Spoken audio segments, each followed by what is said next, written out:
ahead and get started. Today we're going to work on our first official InDesign assignment. We're going to be creating a yellow page ad. They still make yellow page books, the phone books, but this is an old, there's two different ones I think in there, old yellow page ad that you're going to redesign using more modern looking images and then the text that's provided in the original ad. You're going to, like I said, create a more updated version of the ad. I provided you with some images, and then the text you're going to be grabbing directly from the sample image. Okay, so I'm going to go over some graphic design, some of the terms that I mentioned last week. And then we're going to try to, when we're working on this yellow page ad, we're going to work on it together. You're going to try to use some of those concepts in there to make it a more appealing ad, something that somebody looking at it, say in a magazine or whatever, would gravitate more towards that ad as opposed to something else on the page. Okay. All right, so I'm going to go over the graphic design terms first. And these terms, elements of design and principles of design, apply to pretty much anything, not just graphic design, but they apply to art, interior design, film production, anything that has any kind of design feel to it. Okay, so graphic design is the art of using visual elements, typography, and color to convey a message. So if you think about color, some of the restaurants or some of the things that stand out to you usually are bright colors, more subdued colors kind of blend into the background. I mean, they're as important as bright colors are. But if you think of like McDonald's has that bright red and yellow, you can see that from a long distance. If you're driving down the freeway, Target uses red for their logo. So color and typography and all of these things help to convey a message, just depending on what kind of message you're trying to convey is what type of elements or color you would use. So it's about communication, it's about attraction. So what's going to pull somebody into an ad, or somebody's going to go to a restaurant maybe based on a color as opposed to the type of food that they sell or they have. Most people think graphic design is just making pretty pictures, but it's more than that. It's trying to convey a message, getting somebody to buy something, just trying to get a message across about your product or your service or whatever it may be. Study and employ the fundamental elements of layout and composition, color, and typography. Creativity is the ability to go beyond traditional concepts, patterns, rules, interpretations, and relationships to create or synthesize something new and meaningful. You want to create something that, again, like I said, it's going to stand out from the other hundreds of ads that you may see.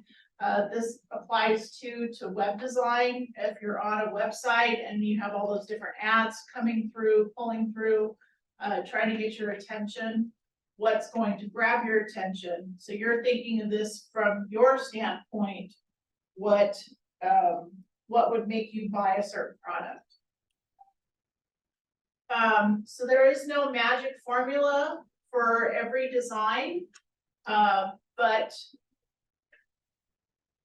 some are more successful than others. But you're looking at something that you designed, you're coming from your standpoint. Yes, I would buy this product based on how I designed this, or what images you used, or whatever it may be. Design space is the area that you're working in, or a blank page. So it could be a website, which is your screen. Print would be a page, or even on your phone, Instagram, Facebook, all those other social media applications, people create ads for their businesses to get you to buy something. So you have screen or actual physical print things that you're designing for. Visual hierarchy, the design process of directing the viewer where to look and in what order to look at in a design. So there's always going to be a focal point in your ad. So it could be, the top right corner, bottom left corner, the middle of your design, but there's always going to be something that's going to grab the attention of somebody, and then your eye is going to continually move around the page trying to find all of the information. And again, like I said, there is no magic formula for it, but you don't want to just throw things on a page and it doesn't make any sense where the things are. Okay. So if you're, for example, the one ad that's in there is for a hotel or a motel. If you are trying to figure out how to contact them for reservations, that should be, one of the first things that you find. Or is it the image of, say, the pool or the rooms that's going to grab your attention, and then you're going to look farther into the ad to try to find that information of how to maybe stay there, contact them, room rates, or whatever other information you may be looking for. And that has to do with placement on the page. It has to do with color. It has to do with maybe a line pointing you directly to some of the information. But those are things to think about when you are creating something. Okay. So elements of design. These are the fundamental building blocks that designers use to create visual compositions. They form the vocabulary of visual communication and can be combined and manipulated to convey specific messages and evoke certain emotions. And I had mentioned last week, color.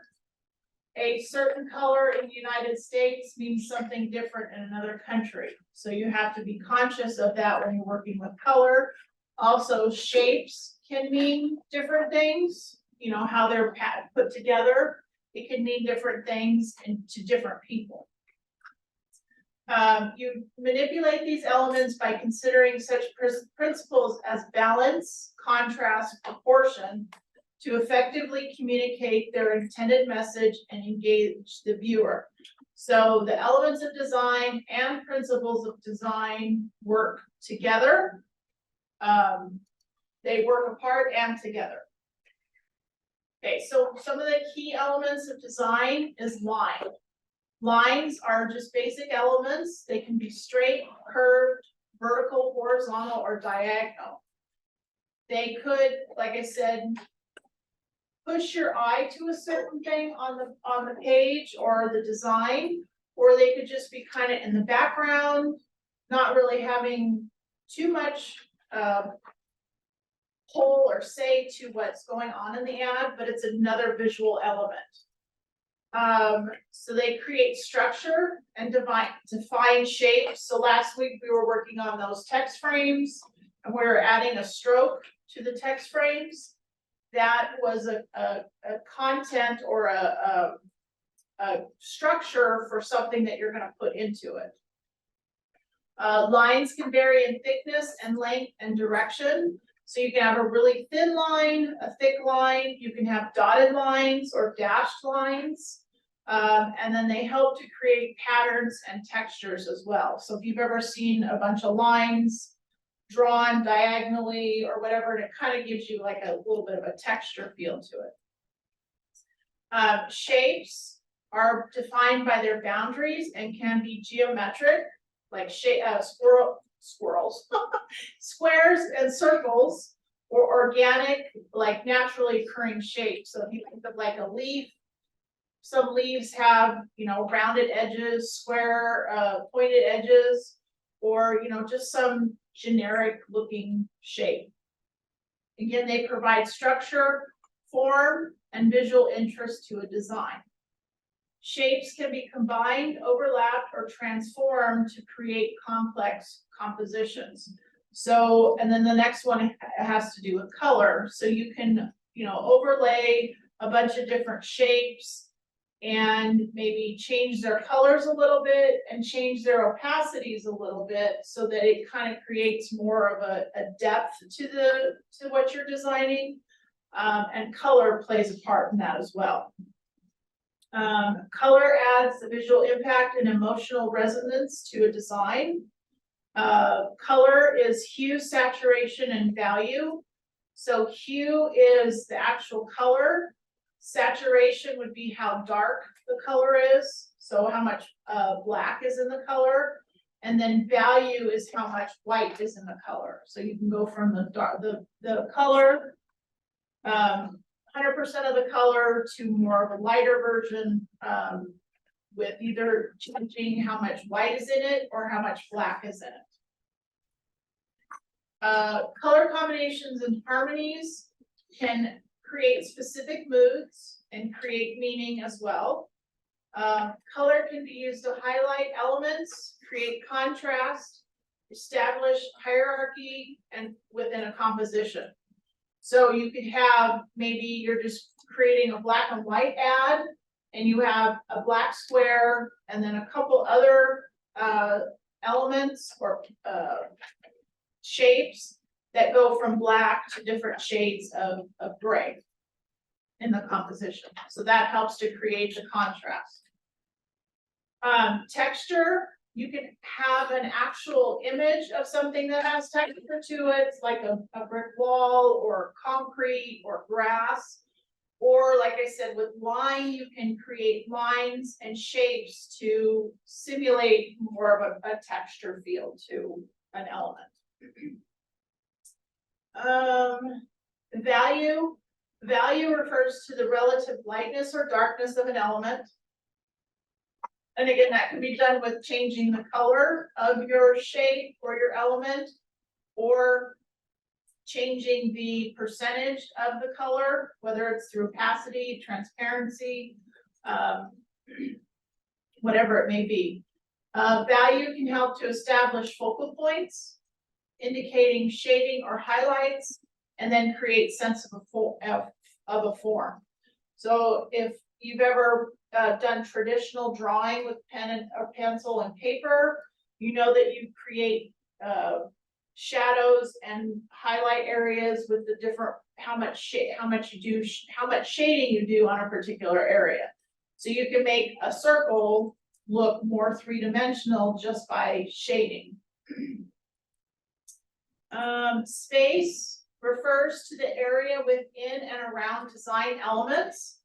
It creates positive space, which is occupied by elements, or negative space, which is empty or background space. So when you are designing something, you don't want every single part of your page filled with something. You want to, have little areas of empty space where your eye is going to be able to rest as you're moving around on the page. If there's so much stuff crammed on a page and there's nowhere for your eye to kind of rest, you're probably going to move on from that ad or that, whatever it may be. Sometimes I use the example too of movies. When you're watching a movie and there's so much stuff crammed into the scene, you're kind of having a hard time figuring out what to pay attention to. You're not necessarily paying attention to the actors anymore. You're just, overwhelmed with the clutter in the scene. Same thing with design. You want to, again, coming from your own standpoint of when you view something, if your eyes get tired looking at something, more than likely you're going to move on quickly from that design or that piece and go on to something else that's going to give your eyes a little bit of time to rest. Okay. Size refers to the dimensions of design elements in relation to each other. Also refers to the size of the document that you're creating. If it's 8.5 by 11, or if you're designing a web ad or a website, whatever it may be, that's the physical size of it as well. Varying the size of elements can create visual hierarchy, emphasize important elements, and establish balance or contrast within a composition. So if everything's the same size, you kind of get lost in everything that's on the page. So you want to have things in different varying sizes. To one, maybe call attention to something that's more important than the other thing. But again, you don't want to overwhelm the viewer from what they're looking at, because then they're just going to move on. And then number 8 is typography. Typography involves the use of typefaces, fonts, and text arrangements. Elements such as type size, weight, style, and spacing.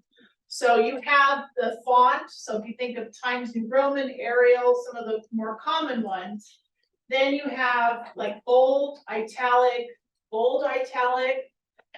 Some fonts have styles that are extended, condensed, heavy, but they're used to create, again, some more contrast in your design. Because if everything is just one size and one font, or one size but no different style to it, then it kind of gets boring and you're kind of, well, I don't know where else to go on the page. So I'll show you that in InDesign. The fonts, where the styles are, where the different font size, different font name, and then the different styles, depending on what, what font you're using.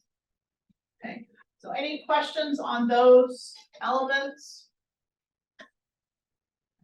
So it makes more sense as you're designing something. You'll kind of refer back and forth to this as you're designing something.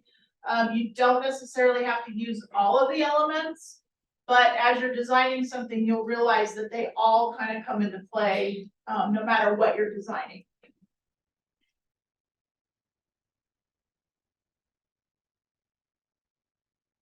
Okay, so the next one is the principles of design. These serve as guidelines for designers to create visual, appealing, organized, and effective designs. Applying these principles helps ensure that the design communicates its message clearly, engages the viewer, and achieves its intended purpose.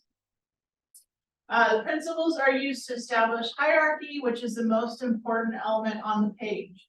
So again, visual hierarchy has to do with what is the viewer going to see first when they look at your design. And that has to do with what are you trying to convey to somebody looking at your design. Are you trying to say it's a new product? Are you announcing that it's a new product, or is it new and improved?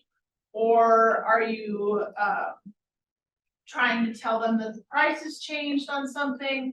What are you trying to tell somebody when they're looking at your design? Okay, so the first one is balance. Refers to the distribution of visual weight in a design. It can be symmetrical, so everything is lining up on one side or the other, or asymmetrical, where you kind of have like if you think of kind of like a jigsaw puzzle, where things have, different shapes that kind of fit into each other. Achieving balance helps create a sense of stability and harmony in the design. Again, if things are just kind of thrown on the page and nothing kind of makes sense, then you don't have a very good balance of your information.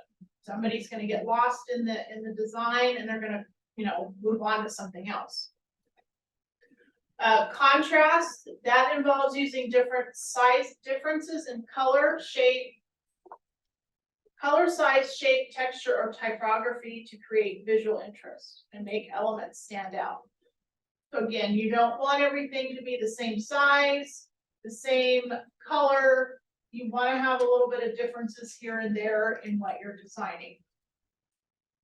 Hierarchy, went over that a couple times, but that's just, what's more important in the ad or in the design as opposed to something else. One of the ads that I always have to that we get at the newspaper is for a insurance company. So they have their big image, and then their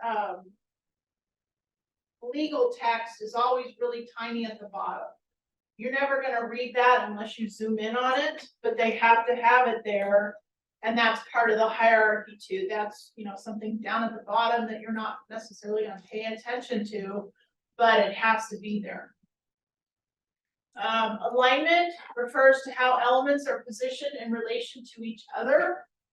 Proper alignment creates a cohesive and organized design. It helps create visual connections, improve readability, and establish a sense of order. So again, if you had everything aligned on the left, then your eye is going to start on the left and kind of go to the right. But if there's nothing on the right-hand side of your page, you're kind of just going to stop there, maybe in the middle. So you're going to have stuff that's going to be aligned on the left and the right, top and bottom. So you just kind of figure out that balance of where things are going to go. Repetition involves using consistent visual elements through the design. It helps create unity, reinforce the overall message or theme, and establish a visual rhythm. So repetition, say you're doing a catalog, all of your shapes or all of your containers for your products will probably be the same size, unless you're focusing on one particular product that might be a little bit bigger. But you're going to have a repetition of shapes that's going to hold all those products. Repetition also could be the use of color. So you could be using the same two colors throughout your design, but you're going to repeat those colors. You're not going to throw a third color in there just randomly that doesn't necessarily have to do anything with the design. Proximity is closely related elements, how they're placed next to each other.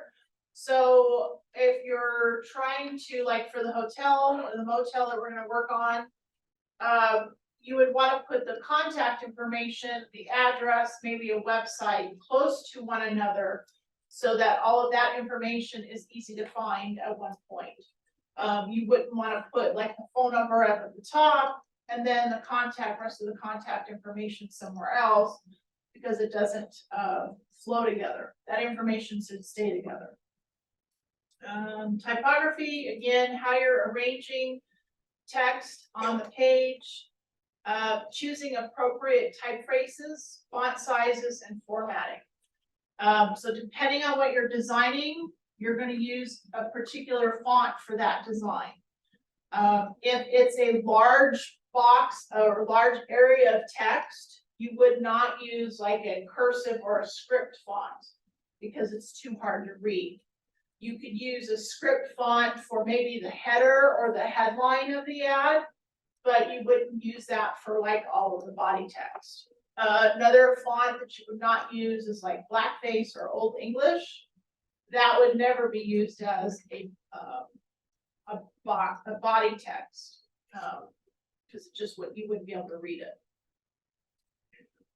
Color, again, understanding color, what's appropriate for each design that you're doing.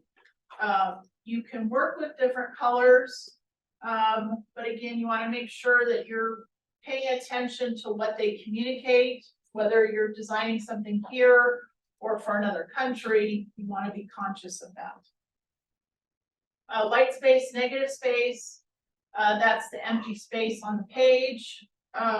Again, so that you're looking at something, your eye has a chance to rest for a few minutes. And then simplicity, keeping the design clean and uncluttered helps communicate the message clearly and effectively. And again, you don't want to have all of this stuff crammed in this little ad. I get it all the time from real estate agents. They want to, they only buy a business card size ad, which is 3.5 by 2. And they want to cram all of this information about the house, a picture, their picture, the real estate agent's picture, and then their contact information. Well, it's not possible to put all of that in a small ad like that without making all of the elements small. So at that point, nobody's gonna see that ad because they're not going to be able to see, you know, maybe where the house is located or something like that. So you want to, when you're creating an ad, you also want to leave just enough information out of the ad that somebody's going to call you and say, hey, I need some more information on your product, on your place of business, or whatever it may be. So you don't want to overwhelm somebody with so much information that they're going to, oh, I don't know where to look in here, I'm just going to move on. But you also want to have just enough that they're going to call you. And then what I'm just going to say overall about this page that I designed here in Canvas, it is too cluttered. Now that I'm looking at it, it needs to have more space. So you can see that there's a lot here. I need to go back now and add some space between the lines of text here so that you can read it a little bit better. So that's one thing that you can look at even when you're looking at, you know, pages, magazine layouts, or text on the page. Does it give you enough room to kind of think about what you just read before you move on to the next one? And I'm seeing this now, that there isn't enough space for you guys to kind of look at the first line and then kind of wait and then move on to the next. Okay, so it applies to, you know, pretty much anything that is designed. Okay, so any questions about any of that? So again, as you are working on stuff, whether it's for this class or any other class you may be taking here in the department, these elements of design and principles of design will apply to pretty much anything you design, whether it's print, web ads, social media posts, even if you're going into video, these things come into play as well. Okay, so you'll have this to refer back to as you're working on things. And then I just want to go over the design process briefly again. So you're going to define the problem. So in this case, this week, we're going to be creating a yellow page ad. We're updating it to a more modern look because the ad that I'm giving you as an example was probably created in the 70s, maybe earlier than that. So it looks more vintage, older. So that's the problem, defining the problem. We're going to create a more modern, updated ad. Next, you're going to gather the information. So you're going to gather information about the project. So on the assignment page, I have the information of what size you're going to be using, creating your ad, some other things that you're going to have to include in there. And then once you have defined the problem, you're going to gather information about the particular subject to solve a graphic design challenge. So that is creating an ad that's going to grab more attention. So maybe this particular motel is not having as many visitors as it has had in past years.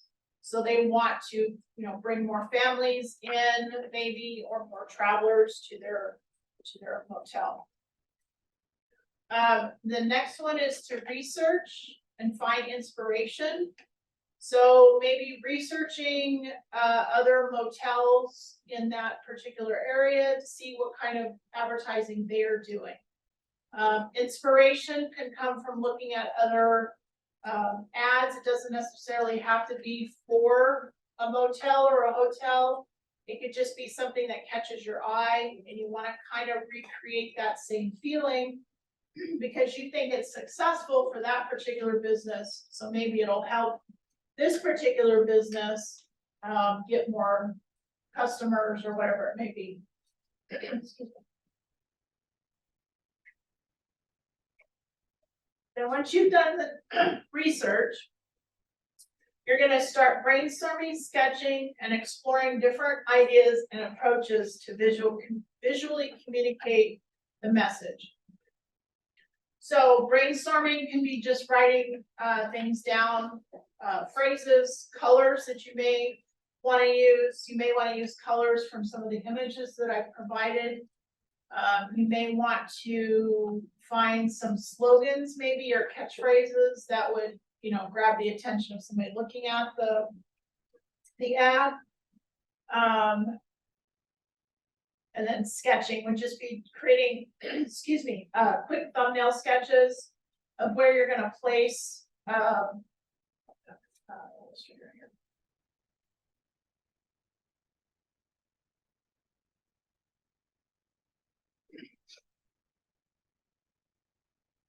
So you can just make squares on, if you're doing it on paper, you can just do squares for where you would put, excuse me,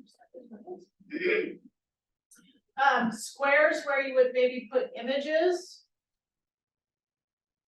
And then you can do lines or where you would maybe put text.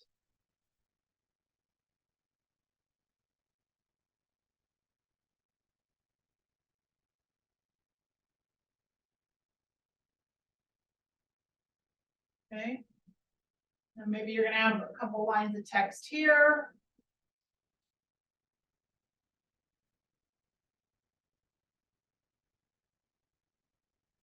Maybe a line of text here. Okay, so that would just be a quick thumbnail sketch of where you're gonna place things. And then you could also, on here, I would just type colors, maybe red, blue, yellow, black. And then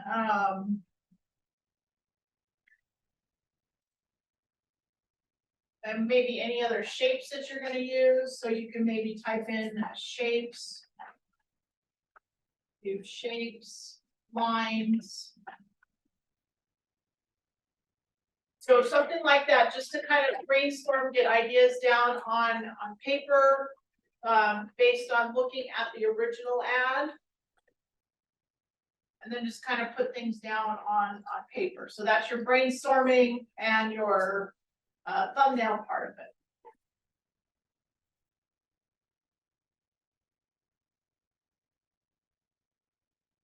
And then once you've done the sketching part of it and come up with some ideas, then you're going to start creating or transforming that onto the page. Then you would open up InDesign, Photoshop, Illustrator, whatever you are creating the project in, and then start designing it there.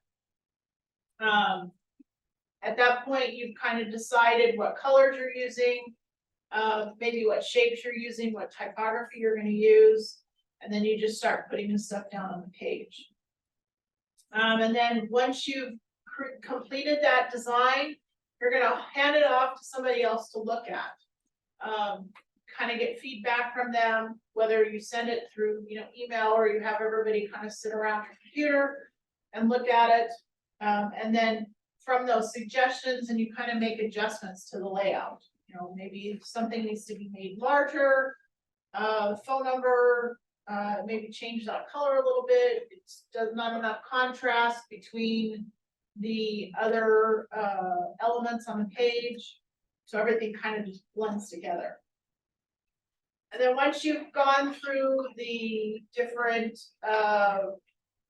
corrections or modifications to the design, then you know, go back and work on that again, and then do one more final feedback from everybody to make sure everything is what they're asking for, especially the customer. And then implementation and production. So if it's, whether it's designed for print or digital, you put it in its final version to be sent out either to print or to be posted on the website or whatever it may be. And then the final step is evaluating it to see the effectiveness of it. And usually if it's a print ad, it's going to go in the newspaper or whatever, and it runs for a couple weeks, and then you kind of determine whether or not, you know, you got any calls back from anybody about the ad or about the special that you're running or whatever it may be. And then if you didn't get any calls or anything, then you kind of have to go back and start over again and figure out what wasn't working in your ad and how you can make it better.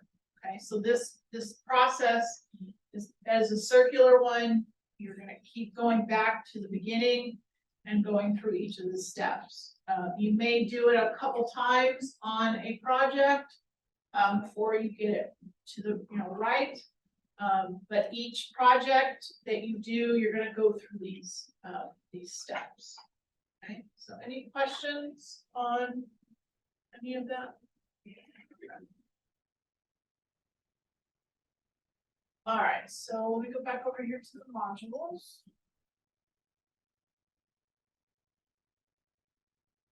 All right, so advertising design. This is role of advertising, helps communicate a brand or a company's message about products or services. Advertising helps people to remember brands, products, and services. So think of some of the ads that you've seen. What made you remember those ads? Was it the visual? So think of car ads. Was it the car in there that made you remember it? Was it like a headline that they used? Was it the price of something? What made you remember that advertisement? Advertising helps inform people who are looking for particular goods and services about where they can find these things. And it also acts as a reminder to try new products or existing suppliers of products that people have bought before but may be running low on. Ads consist of visual elements or elements such as a visual or an image, a line, a headline, a body copy, some text telling you about the product, a claim, so Tide detergent, it gets all the grass stains out of your pants or out of your knee, for kids, or people that work in different industries that maybe get really dirty and greasy, it'll get all the grease out of your pants. Or it'll make your clothes smell better, whatever, maybe. But there's always some kind of claim that their product or your product is better than anybody else's. And then a sign off could be, call us today for, the special or whatever it may be. Let's see. And then sometimes the visual by itself will convey the advertising concept. So sometimes car manufacturers just have the car in there, and then very, very small print down at the bottom, the price. So you're attracted to the picture of the car, but you kind of realize, oh, well, I don't know how much it costs because it's down there at the bottom, but you're so taken by the image that they used. And then sometimes the line says it all, or the headline, so you may not need necessarily a visual in there. And then sometimes the product itself is the visual, so there's no need for the sign off or a logo or whatever it may be. Okay, so the project objectives, the design skills, designing for audiences. So you're going to kind of think about when you're designing this, are you going to design it for families, businessmen, people traveling, across the country? That's your audience. So age range, gender, is it a, you know, like I said, a family or whatever it may be. Creating an original work. So you're using elements from the original ad, and you're going to be placing those elements on a new ad. Applying design principles that we went over, balancing graphics and text, sketching advertisements. So again, just on a piece of paper, not so much for this one, but in the future of the assignments, you're going to sketch your ideas out. And then the technical skills is formatting text, adding text and graphic frames, which we did a lot of that last week in that first assignment, but I'll go over all of those things again. Combining graphic and text frames to make page layouts, placing objects, so images, text, Photoshop files on the page, and then using graphic frames as masks. So I went over that briefly last week, but I'll go over it a little bit more with this assignment. How to mask out part of an image using your graphic frame.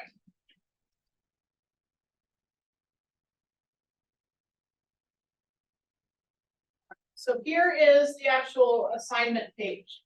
So there on the top, you can see the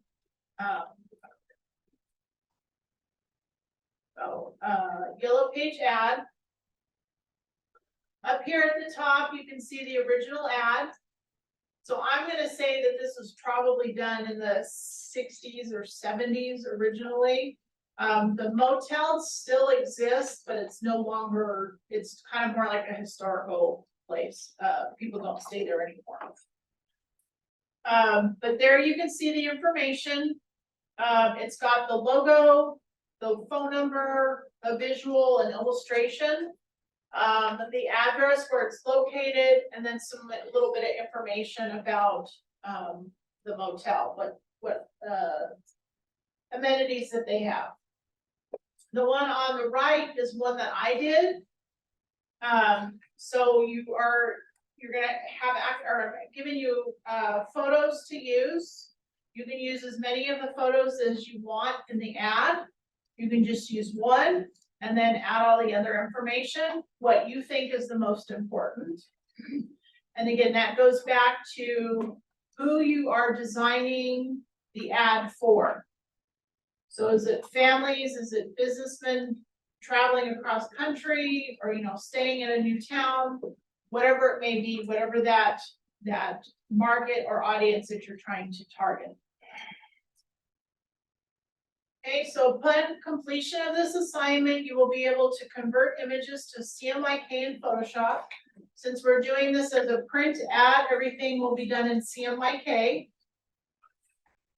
Create a new document in InDesign with custom settings. So farther down on the page, I have the settings. You're going to create text frames to place your text into. Format the text. So you're going to look at the list of fonts that are on the computer that you're using, and you're going to pick from those to use. And then placing images into the document. Okay, so first you're going to download the zip file here. So the little arrow that you see there, you can go ahead and download those. Download that file.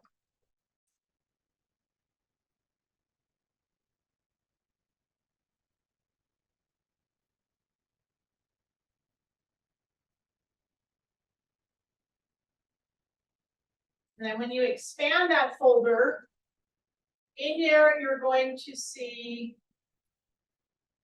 the original ad, an image of the diner. I gotta share that one.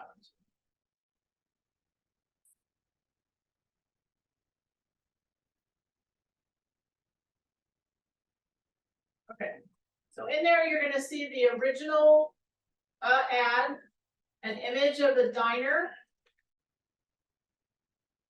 an image of the room, a room, the logo, and a picture of the pool.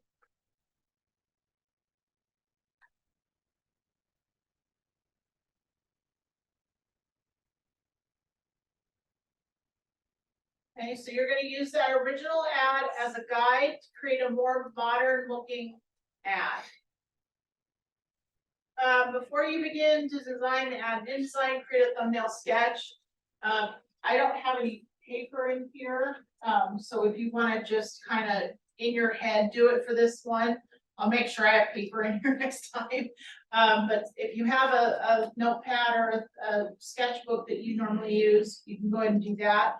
But just for this first one, kind of just think in your head where you're gonna place things.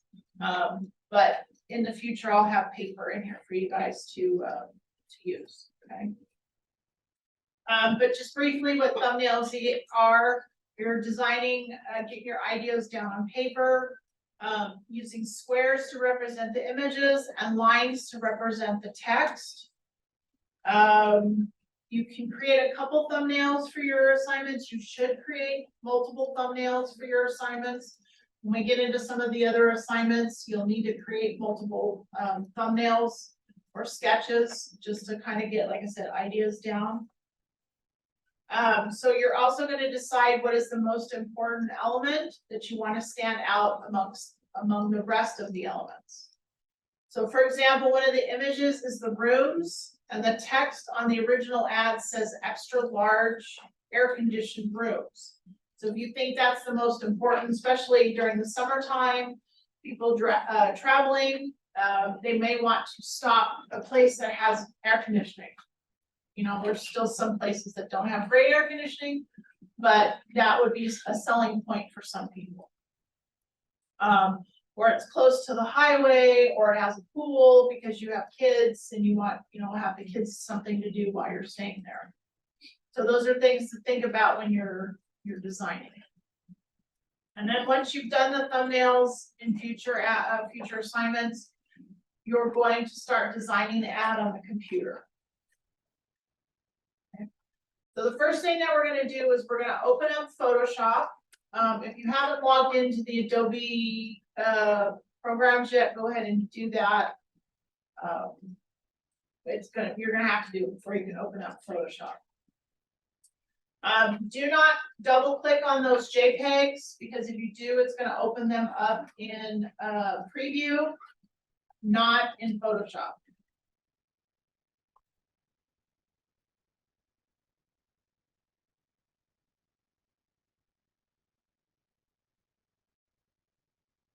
You guys, 2 minutes to open up.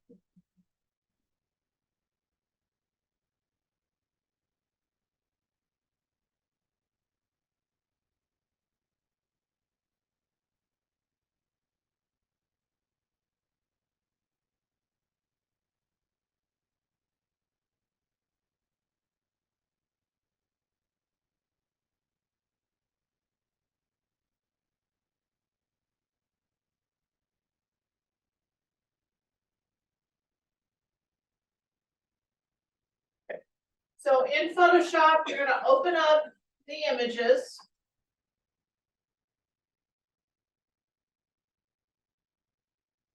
Okay, so depending on the screen you may see here in Photoshop, if it says open from Creative Cloud, down here at the bottom, it should say open on your computer. That way it's going to allow you to open up stuff on the computer, not in the cloud. Then go to Downloads, find the Yellow Page Add folder. And the only thing that you're going to convert, I would go ahead and convert all 3 images until you kind of figure out which one you're going to use. But you're going to open up the diner, the hotel room, and the pool. The logo does not need to be converted. And we're going to just place that on the page as is. So the only thing you need to convert is the diner, a hotel room, and then the pool.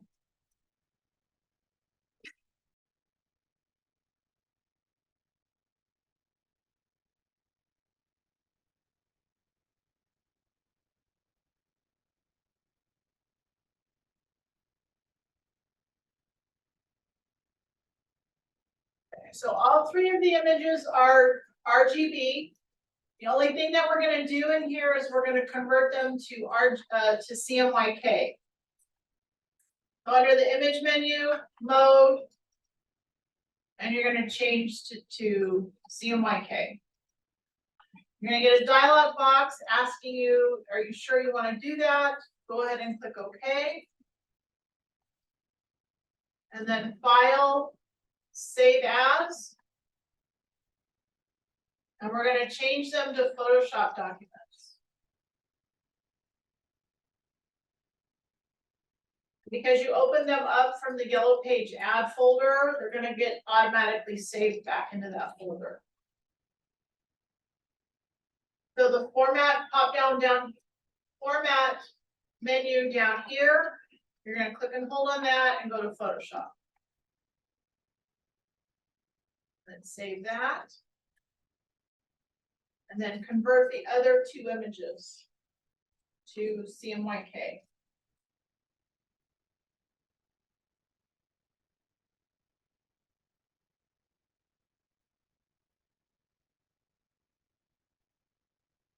Save them as Photoshop documents.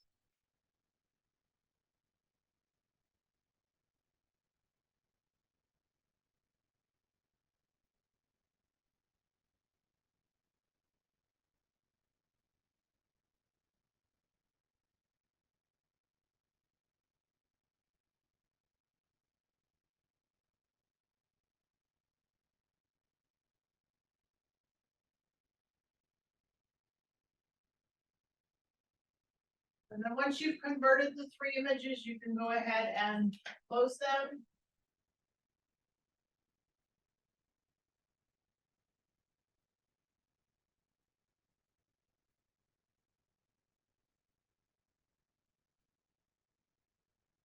And I'm gonna go over to InDesign.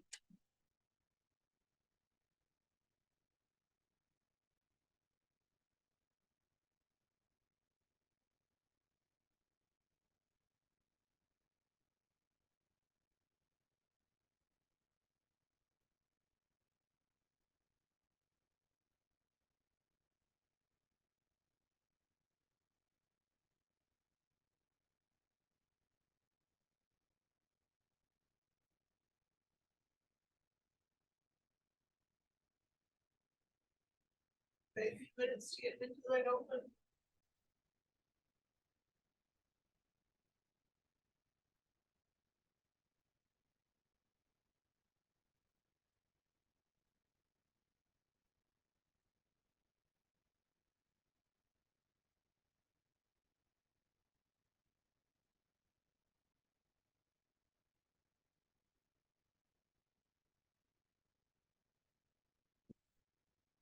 Okay, so we're gonna create a new file. So you can either do it through the new file button here or up under the file menu, new document.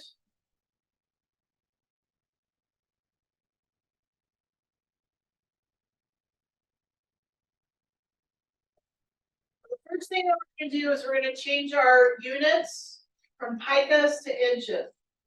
So we leave it at picas and you put in the dimensions for the ad. It's gonna end up being a very, very small ad, very small document. Okay, the first thing you're gonna do is you're gonna change your units right here from picas to inches. You should see it changes all of your information here to inches. But we're gonna create a document that's 5 inches by 6.5 inches. You can do it either direction. If you want to do a landscape ad or a portrait ad, it doesn't matter. But those are the dimensions that we're going to be using. So over here in your width, you either put 5 or 6.5. So if you want a landscape image or document, you're going to do 6.5. If you want a portrait one, you're going to do 5. I'm going to do 5 inches for my width, 6.5 for my height. But you can also change the orientation over here and it will flip those dimensions. If you decide that you want to do a wide ad instead of a tall ad, just clicking on the orientation here will flip it back and forth. Okay, so we're going to do 5.5, 5 by 6.5. We're going to do 1 page. This is just a one page ad. And we're going to do 2 columns. And again, that's just going to split the page in half. Kind of give you an idea of where the page is in the middle. You don't have to stuff everything on one column or the other. It's just a design or guiding principle of where things can go on either side, or splits the page in half. We're going to do 2 columns. And then the margins, we're going to put 0. If you look over here on the right-hand side, there is a little chain or a little lock. As long as that is connected, anything that you put in any of those fields for the margins, so if I put 0 in the first one and press my tab key, the rest of those fields are going to be populated with that same number. If that block was broken, I could put in a 1-inch margin here, 2 inches here, 1 here, and 2 there. So you could do different margins for the page. But this particular one, we're going to do no margins. So you're going to type 0 in there. And then click press your tab key, and it should fill the rest of the fields with that same dimensions. Also down here at the very, very bottom, next to the close and create, you're going to see a preview button. What that's going to do is it's going to show you the document in the back. So you can see what it looks like before you create the document. Okay, so yours should look something like that. So you have the column guides in the middle. And again, that divides the page in half. So those purple pink lines that you see in the middle, those are your column guides. And then if everything looks okay at that point, go ahead and click create. And then there's your page.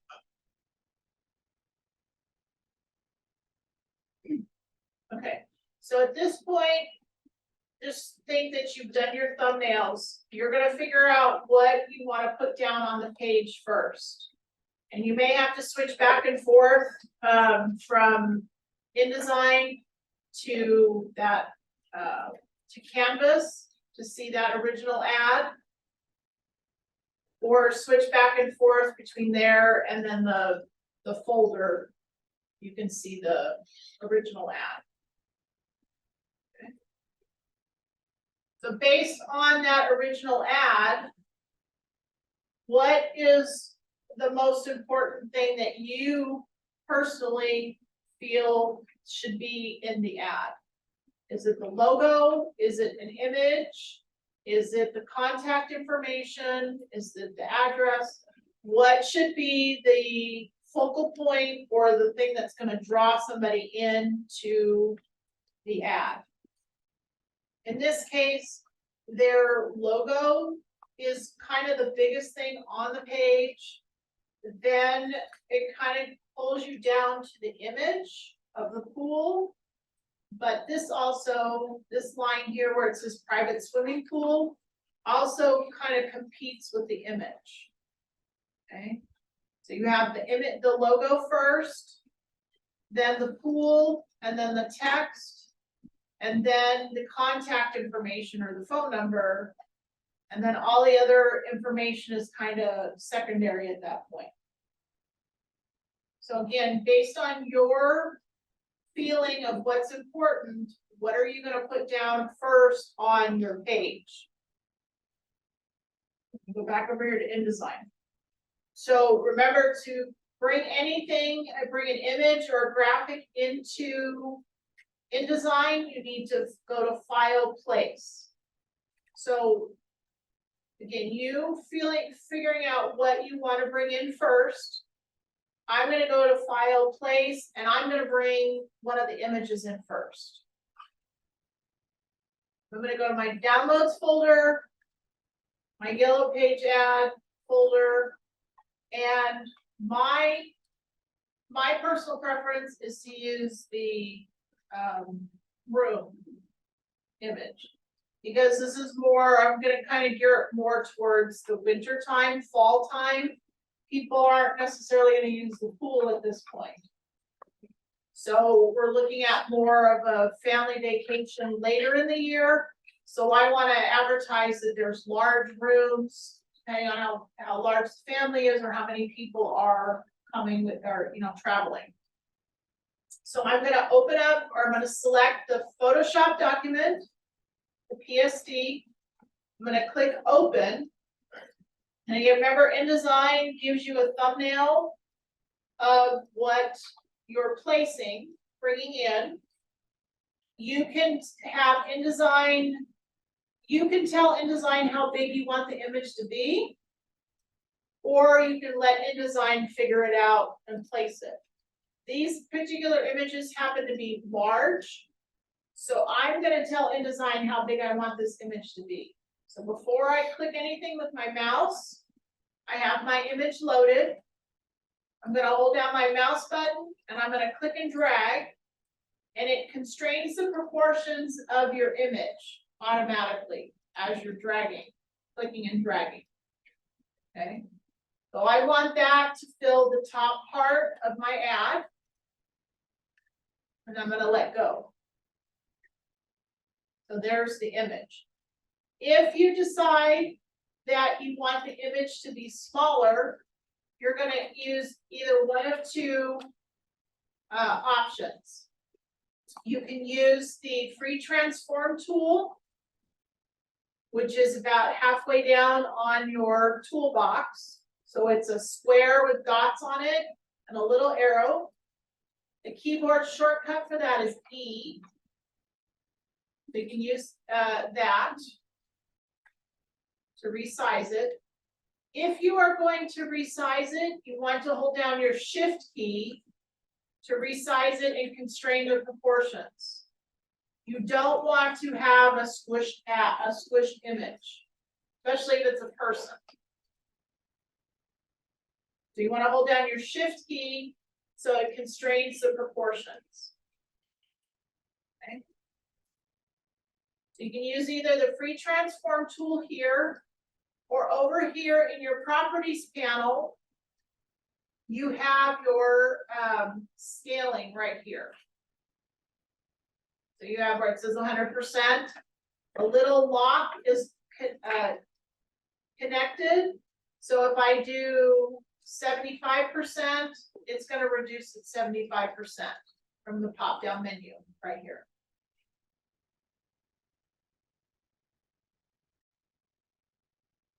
Or you can use your free transform tool, hold down your shift key and resize it.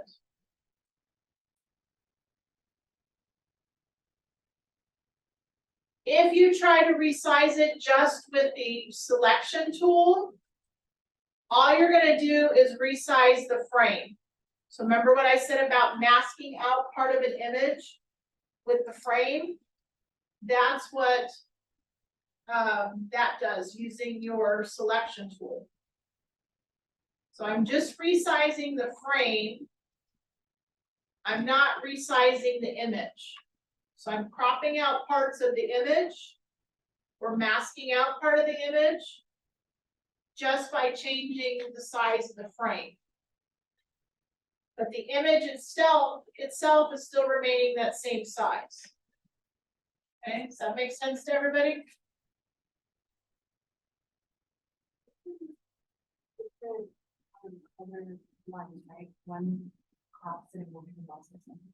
Right. So if you hold down in the middle of your image, if I hover over the middle of the image, you can see that there's a brown line. That's telling you where the rest of the image is. Okay. So I can move that around within that shape. But the blue line itself around the edge is the frame.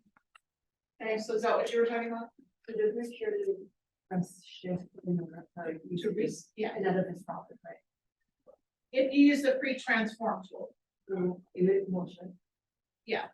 Um, If you use the pre-transform tool, that resizes the frame and the image.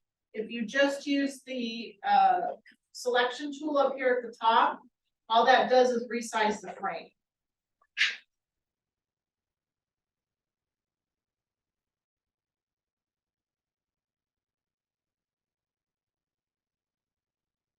Okay, so it's not resizing the image, it's just resizing the container that that image is in.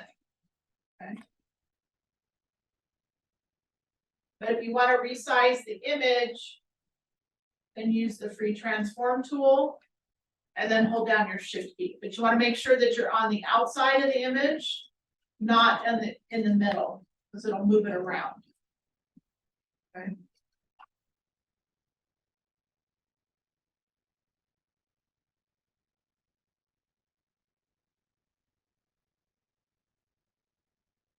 All right, does that make sense to everybody? Resizing the frame versus resizing the image.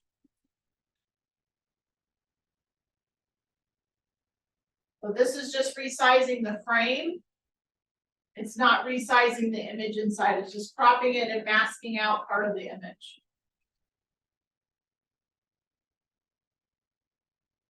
Okay, I'm gonna go ahead and delete that, and then I'm gonna bring it back in. So file place.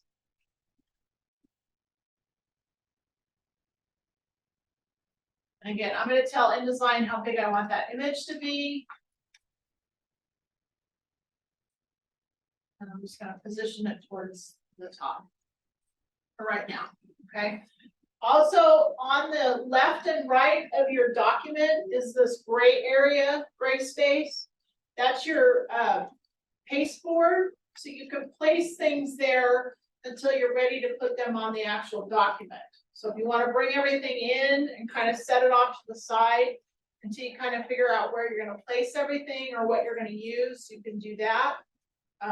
But everything on this gray area on the left and the right will not print if you were to print this. Okay, it's just a place to put things until you're ready to use them. Okay. So I have my image on there. Now I'm going to figure out what text or other information I want to include on here. So going back to the original one, the extra large air conditioned rooms, that text needs to be there somewhere. Why you're putting that particular image there. If you're putting the pool, why are you putting the pool there? Is it private swimming pool, or why is the pool there? Why are you calling attention to the pool? The diner, that I included because maybe they have done upgrades on the property and they now have a diner there or a place to eat, when in the past they didn't have it. You had to drive 15-20 minutes to go get something to eat. Okay, so if you were going to use, say, the image of the diner or the restaurant, you can say now serving food or whatever. Come up with some catch line that's going to explain why you're using the diner image and not the pool or the room. Okay, so does that make sense? And again, you can add as many images to this as you want. Just remember, the more things you start adding, the more cluttered it may be. You may not have enough room to put some of the other important information that you want to put on there. Okay. So in addition to something about the rooms, I would want to put the phone number and obviously the address where this is, and to create it as a more modern, now they have a website that you can direct people to get more information. The website address you can make up. Most obvious would be coralcourtmotel.com, but you can make up an address if you want to include that on there. Okay, so there's just some things to think about creating a more modern looking one. Okay, Let me go back over here and do a refresher on creating text frames. So you're gonna take your type tool. And I usually kind of start over here on my pasteboard first to do my text, type my text, and then move it over onto the page, just so that, you know, you have a little bit of room over here on the side to, you know, think about things before you bring it onto the page. So I'm gonna click and drag and make my text frame. And then I'm going to use the text line from the ad itself is extra large air conditioned rooms. So I'm gonna type extra large air conditioned rooms.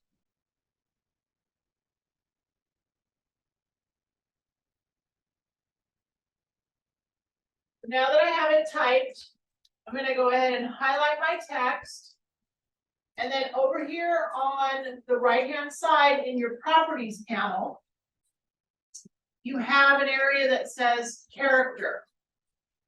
Right below that, you're gonna have a pop-down menu. Those are all the fonts that are installed on the computer that you are using. I have different fonts because I have it connected to my Adobe account.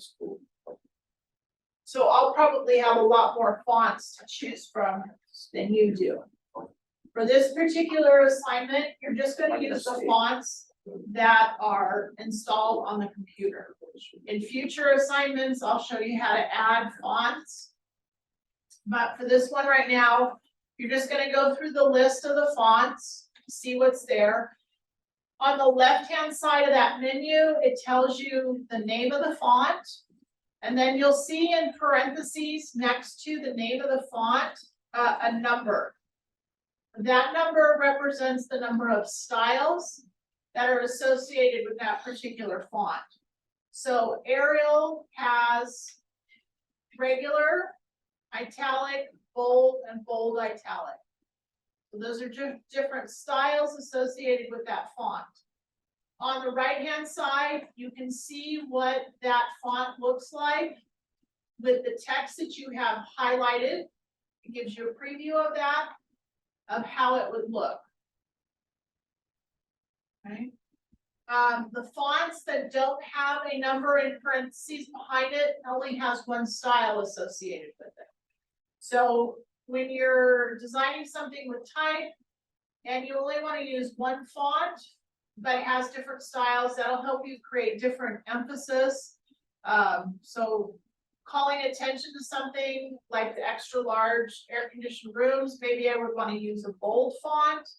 And then the rest of the text would kind of maybe be just a regular style. Okay, so pay attention to those numbers, those fonts that have numbers, because they have a lot of styles associated with them. This particular one has 12 different styles. You'll see the word oblique. That's the same thing as italic. Black and heavy are just another form of a bold font, so they're a little bit thicker.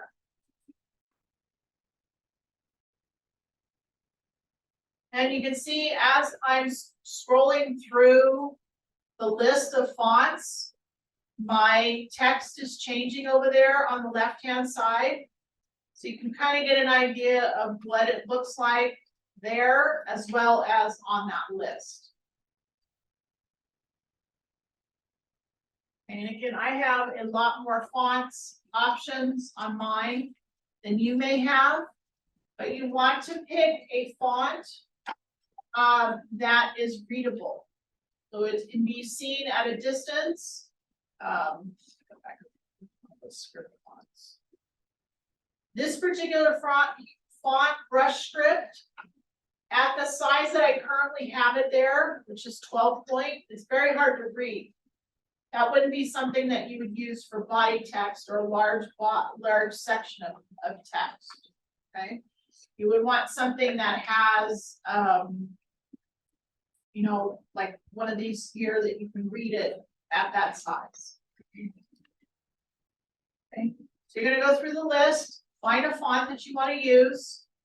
Rule of thumb, I wouldn't use more than 3 different fonts in your design. You can use 3 different fonts, or you can pick one font that has multiple styles, and that kind of will help you give you contrast in your design.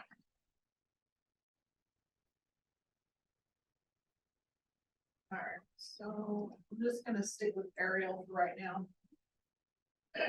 Okay, so once you've selected that font, right below the name, you're gonna have the font style with it as well, okay? So that's gonna allow you to change the style. And then you have the font size. And then you have leading, which is the lines, the space between lines of text. So if you think of Microsoft Word, when you're designing, when you're writing a paper, you have to have double spaced text. So that's what the leading is here. So that adds space between your lines of text. So if you have multiple, if you have a paragraph of text, then you would want to have, some spacing between the lines of text. But it gives you an auto number there, depending on whatever font you're using. The arrows here allow you to increase and decrease the size of the font. You have some default sizes there, but if you want to kind of target it or, manipulate it one point at a time, you can use your up and down arrows. The other thing I want to mention is the fill. So if you have your text highlighted, right above that is your appearance or your fill. Right above the character is your fill. So you have your default swatches. But then you can also go over to your color, your little color panel or color palette. Go to your little 3 pop-down lines and go to CMYK, and that'll give you the color spectrum for your colors.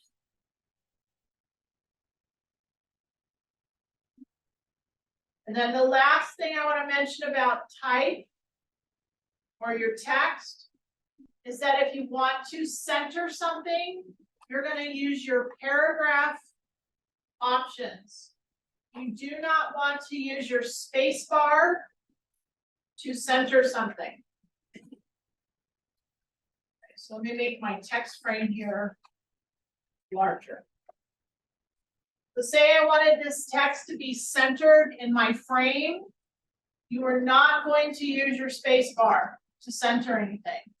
The reason is if you change the font, the size, or change the size of your text frame, that text is no longer going to be centered in that frame. It's based on how many times you press the space bar, not based on actual center of the frame and the size of the text that you use. So right below the character panel is your paragraph options. So the second button in your paragraph options is centered. Again, that will center it based on the width of your text frame, the size of the font that you're using, and the font itself. So do not use the space bar to center your text. Okay. All right, so any questions on what you need to be doing? Can you show us how to change it to CMYK on the design? For the color? Yeah. Okay. So let me double click on this. You're gonna go to your fill right here, Okay. and then the 3 little lines. Oh, go to your color panel. And then you're gonna go the 3 little lines and then the CMYK. Okay. And depending on what you have selected, if you have your text highlighted, it's gonna say apply to text. If you have the frame selected, it's gonna say apply to frame. So you wanna double check and make sure that you have a text or frame.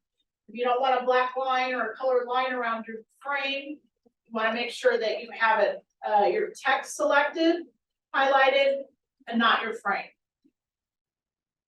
Okay.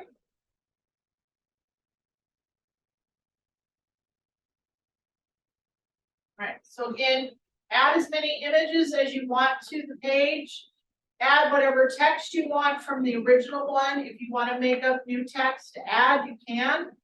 Or if you want to just use what text is in the original one, go ahead and do that. If you want to create shapes, you have your rectangle tool.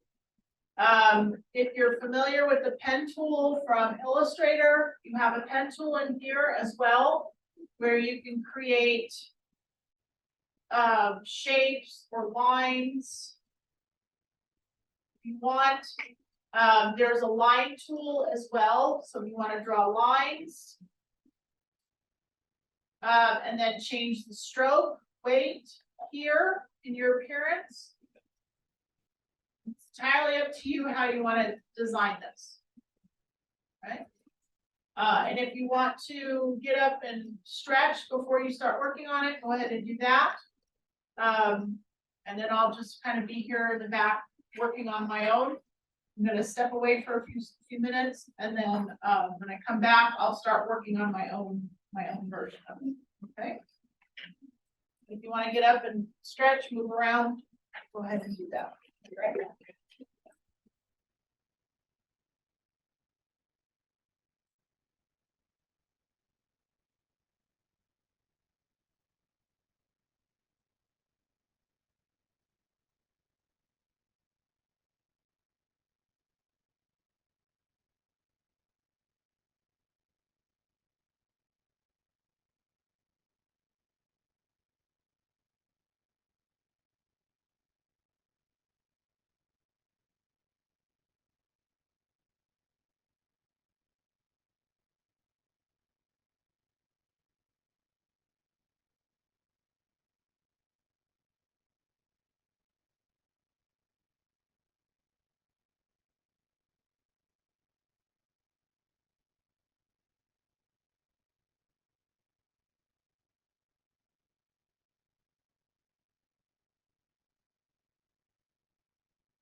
And if you wanna see what the, what your design looks like without the guidelines and the column guides, if you press W on the keyboard, that will give you presentation mode. With W just toggling back and forth will let you see what it looks like without the frame edges, the column guides, the margins.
Then also to kind of update the ad a little bit too, it says television, room telephones, heated garages, water, hot water, heat, commercial rates.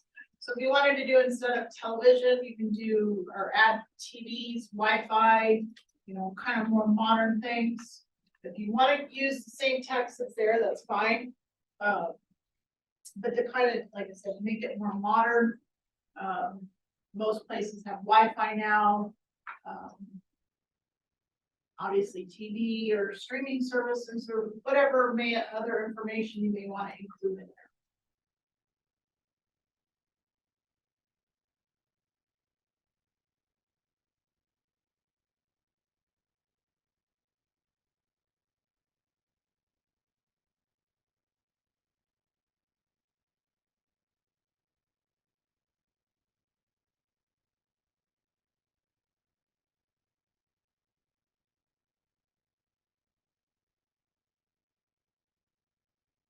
And if you're creating shapes and for like example, a rectangle, and you wanted the corners to be a little bit round instead of exactly square, on your appearance section where it says you have your fill, your stroke, and then corner, right to the right of that, you'll have the corner radius. And then there's a pop-down menu there where you can do different edges to your stroke or your shape. So you have fancy, bevel, inset, inverse, rounded, and then you have rounded. So it kind of gives you a little bit of a rounded edge to your shape. You don't want it necessarily to be square.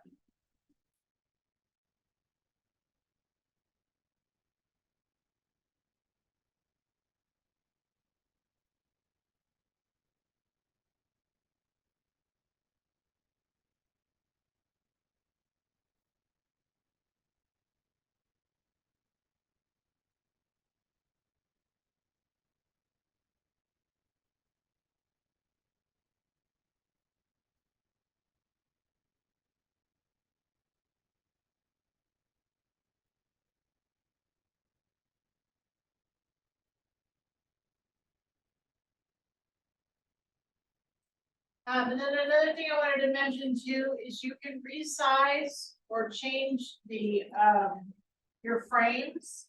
You can create, create your own frame using the pen tool, where you can reshape your frames that you have when you place your images. If you use the direct selection tool and click on any of the anchor points, so it's just like in Illustrator when you're creating something, you can click on one of the handles or one of the anchor points and adjust your angles of your line like that.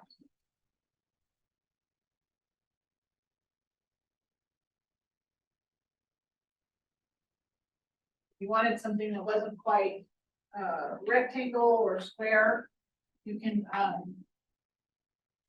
reshape your frame edges as well.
Yeah,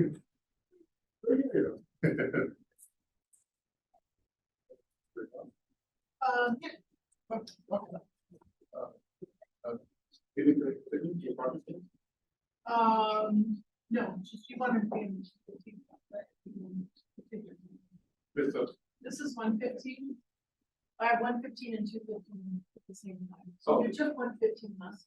Yeah, So okay, you want to do the 215 on that? yeah, without, It's in here, the same class. Oh. It's offered at the same time. I mean, help at the same time. Okay. is that, So we need to get we need to get the, passcode. yeah, thank you. All right, yeah, just go ahead and have a seat. You got it. Get that for you, so you can-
That's.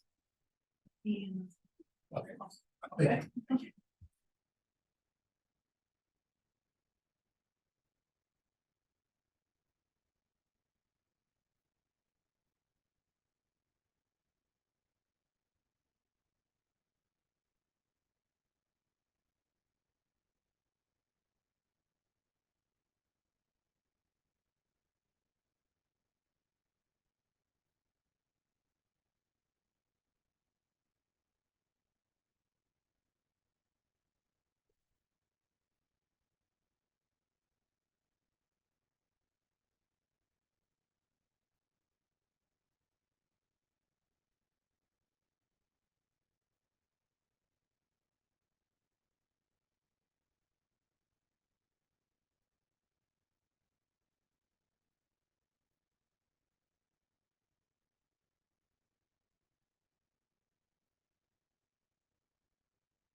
And then remember last week we were working with the effects on, the text and the shapes and everything, like the drop shadow and stuff.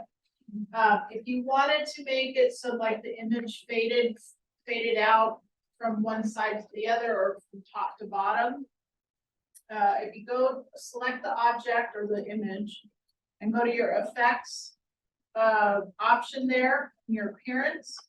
And if you go down to gradient feather, you can have it where it fades out from left to right or right to left or top to bottom or bottom to top. Just by changing this angle here. So -90 would give you a fade from the bottom going up. 90 would give you a fade going from the top to the bottom.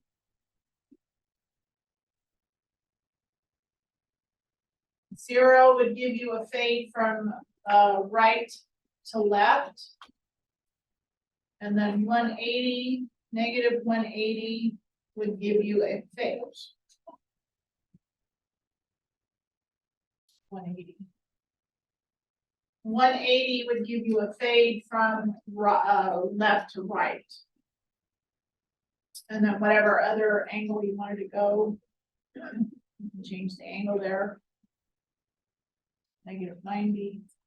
And then the gradient stop up here, if you push this to the left or the right, will increase the amount of fade. You wanted to kind of have a faded out image.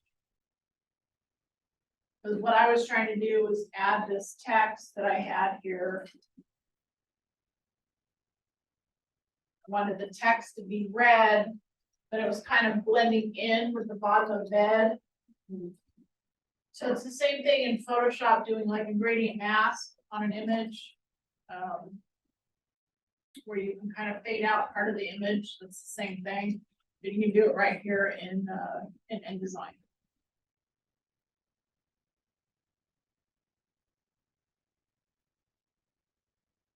That way you can kind of make your text whatever color you want it at that point. You don't have to worry about making it white or black or adding a stroke to it.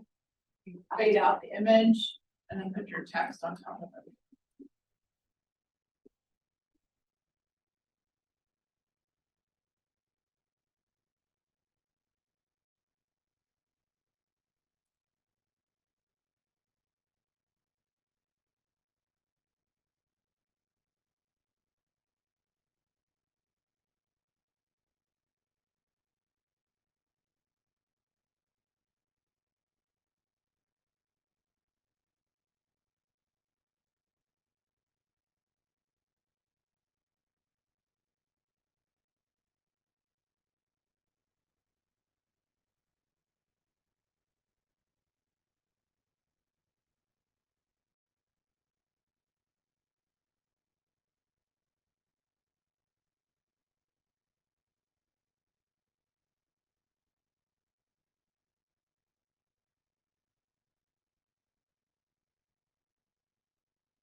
Then if you wanted to add a background color to your page,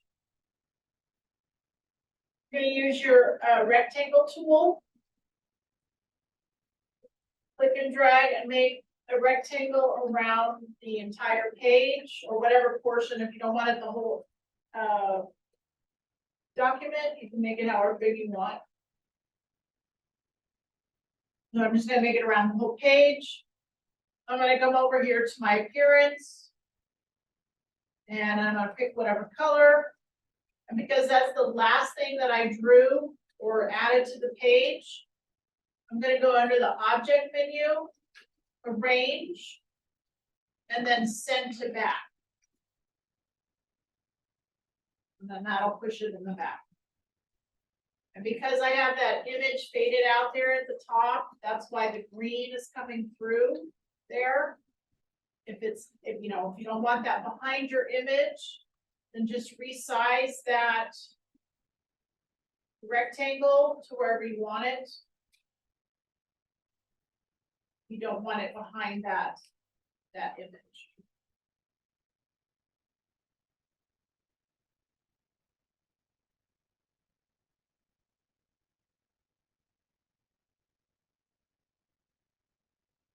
And you can also change the opacity of it. It's not such a strong color. Right in that same area there where the appearance counts.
I'll go ahead and do this. Mr. Yes. Now, see if you can get a registered there. Okay. With them.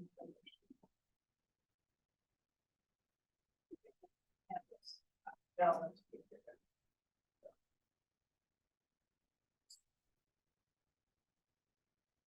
No problem.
Yeah, that's all.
Yeah, so if you're wondering how I did the bullet points, between the bullets between the letter or the line of text, it's option 8 on the keyboard. If you press option and then 8, then it will give you the little bullet.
Space.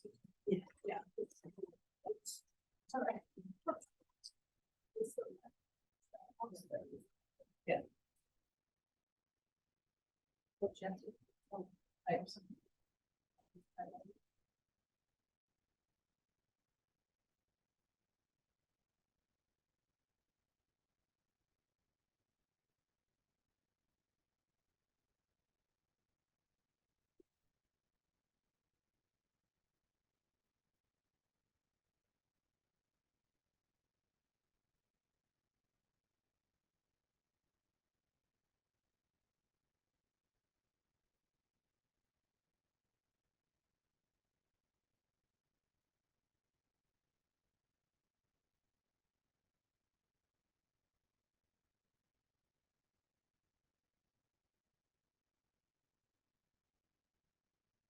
there was a space after it. So you have to have the highlight on. So I usually triple click on the order, so if it's all of that. Yeah. Yeah. Yeah.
home, because then one of the workers out there, which makes me investment. Okay, So I'll tell you, the home, the things of America. okay, Got some. okay, all right.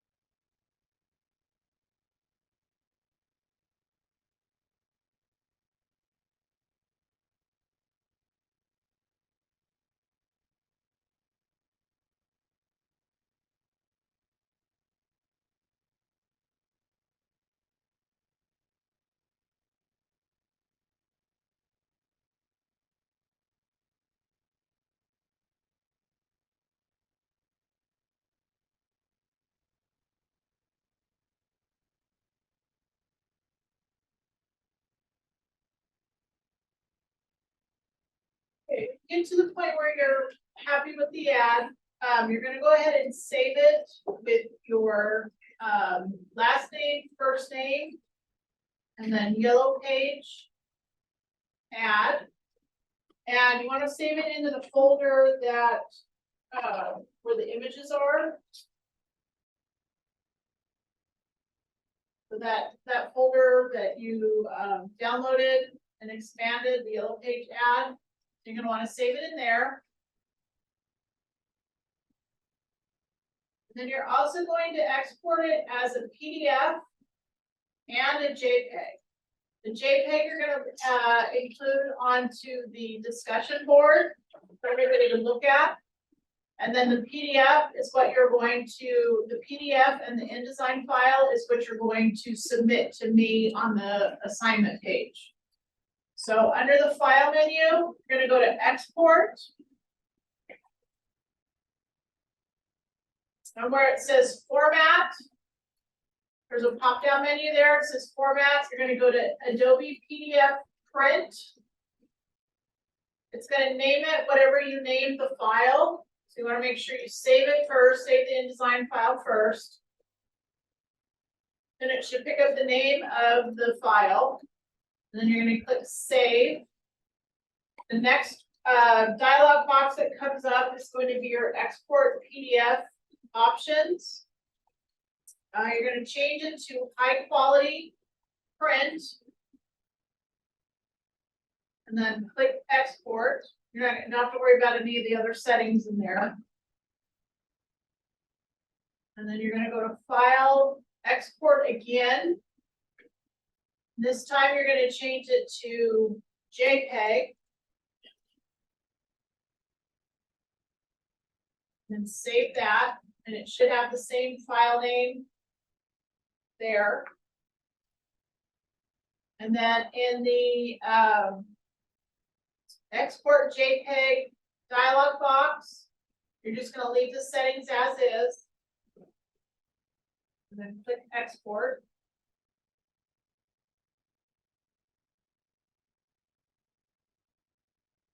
And then over in Canvas, let me change this.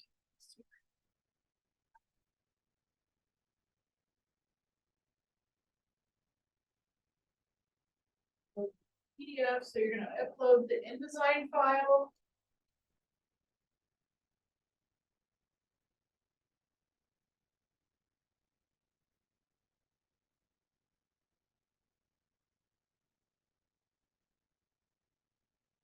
And the PDF. Canvas for grading. And then you're also going to post the JPEG into the discussion board for everybody to look at.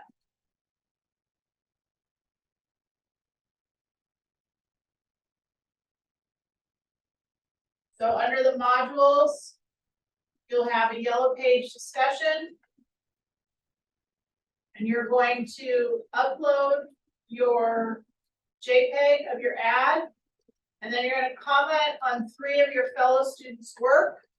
When commenting, answering the following. I like, so something you like about it. I wish, something you wish was different. And you wonder.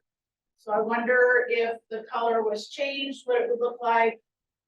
So you're gonna answer those 3 questions.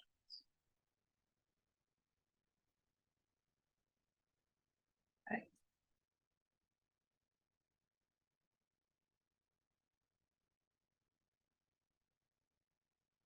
So when you're done, you're gonna submit the InDesign file and the PDF to the Canvas, to the yellow page assignment page. And then to the discussion board, you're gonna submit the JPEG.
Then for next week, I want you to, publish the typography section of the next module. I want you to read the typography, what is typography? Watch this video. Review these websites.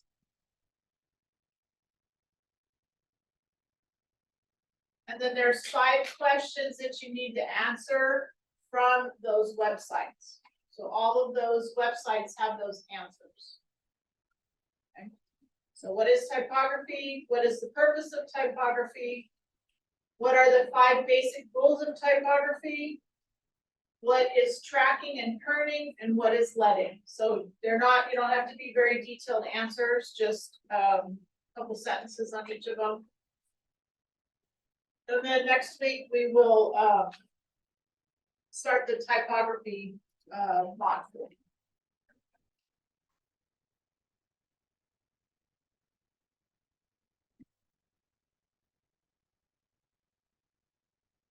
And then once you're done with the yellow page ad, you're free to go. Okay. Any questions or concerns before?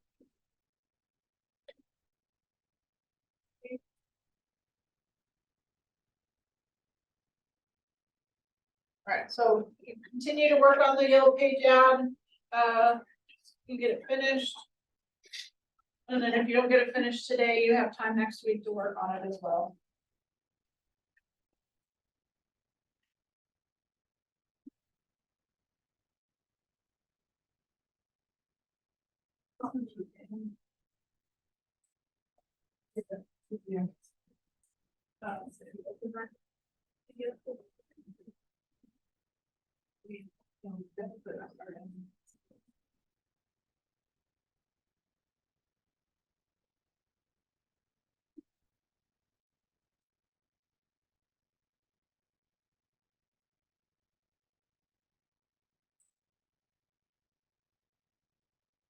Yeah, it's just a preview of the campus.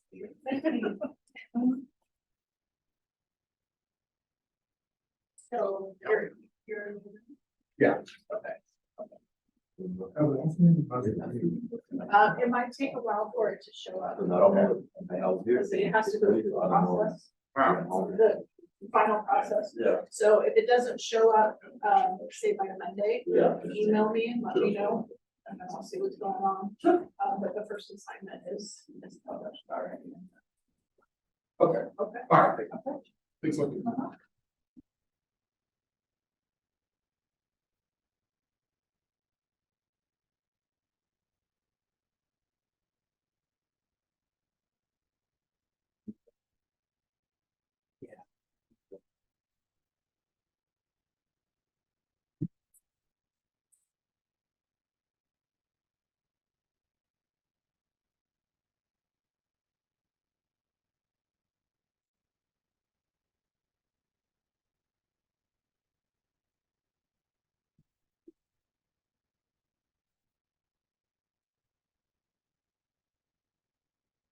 different ones.